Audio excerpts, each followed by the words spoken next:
बिस्मिल्लाहिर्रहमानिर्रहीम। अस्सलाम वालेकुम दोस्तों, कैसे हैं आप सब लोग। उम्मीद करता हूं बिल्कुल ठीक ठाक होंगे। मैं हूं आपका दोस्त और होस्ट नुमान अली और आप देख रहे हैं doctor Numan Ali Hamza YouTube channel. दोस्तों, भी कल एक दोस्त ने मेरी एक वीडियो पर कमेंट किया था कि जो फ्रीजियन गाय होती हैं या उनके जो बच्चे होते हैं, ज़्यादातर जो बच्चे हैं उनमें चिचड़ बहुत जल्दी से वापस आ जाते हैं। तो अगर हमने आइवरमेक्टिन जो है इसका कोई भी टीका जो है उसको रिपीट करना हो, दोबारा लगाना हो, तो अंदाज़न कितने दिन बाद रिपीट किया जा सकता है। तो दोस्तों, आज की हमारी वीडियो इसी चीज़ पर होगी। आइए बगैर वक्त ज़ाया के चलते हैं वीडियो की तरफ। लेकिन वीडियो स्टार्ट करने से पहले मेरी तमाम दोस्तों से गुजारिश है कि अगर अभी तक आप लोगों ने मेरे चैनल डॉक्टर नुमान अली हमज़ा को सब्सक्राइब नहीं किया तो काइंडली पहले मेरे चैनल को सब्सक्राइब कर लीजिए और साथ में मैंने घंटी के निशान को दबा दीजिए ताकि मेरी हर नई आने वाली वीडियो या कोई भी अपडेट आपको सबसे पहले मिलती रहे। तो आइए दोस्तों, बगैर वक्त ज़ाया के चलते हैं और वीडियो को स्टार्ट करते हैं। दोस्तों, जहाँ तक तो मेरा ख्याल जाता है, इस दोस्त ने मेरा चैनल शायद फ़र्स्ट टाइम विज़िट किया था।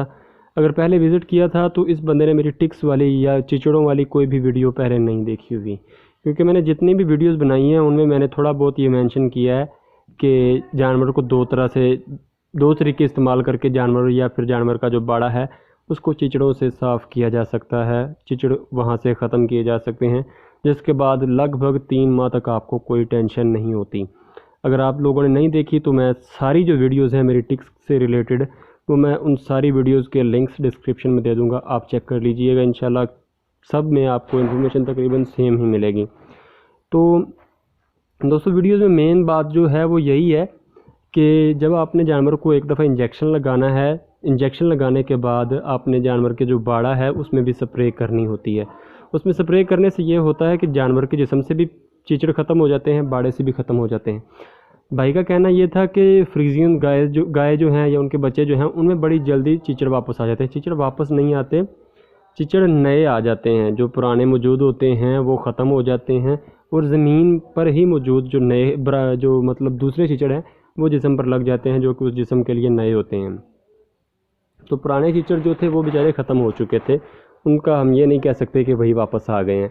तो अगर आपने जानवर को पहले टीका लगाया हो और साथ ही आपने स्प्रे भी की हो बाड़े में, तो उससे ये होगा कि आपका जानवर और आपका बाड़ा महफूज हो जाएगा और जल्दी चिचड़ वापस नहीं आएंगे। और आपने 15-20 दिन के बाद अगर रिपीट किया होगा इसी चीज़ को, तो तकरीबन आपके जानवरों में, आपके बाड़े में 3 माह तक कोई चिचड़ नज़र नहीं आएगा। तो इस पर मेरी ऑलरेडी वीडियोस बनी हुई हैं, मैं सब के लिंक आपको डिस्क्रिप्शन में दे दूंगा, आप चेक कर लीजिएगा। और दोस्त का जो सवाल था उसके हिसाब से जवाब ये है कि आप मतलब कितनी देर बाद जानवर को ये टीका जो है रिपीट कर सकते हैं। तो दोस्तों, 15 दिन से पहले ये टीका रिपीट करने की ज़रूरत नहीं है। 15 दिन तक आप कम अज़ कम इंतज़ार करें। 15 दिन तक इस टीके का जानवर के अंदर आराम से असर रहता है।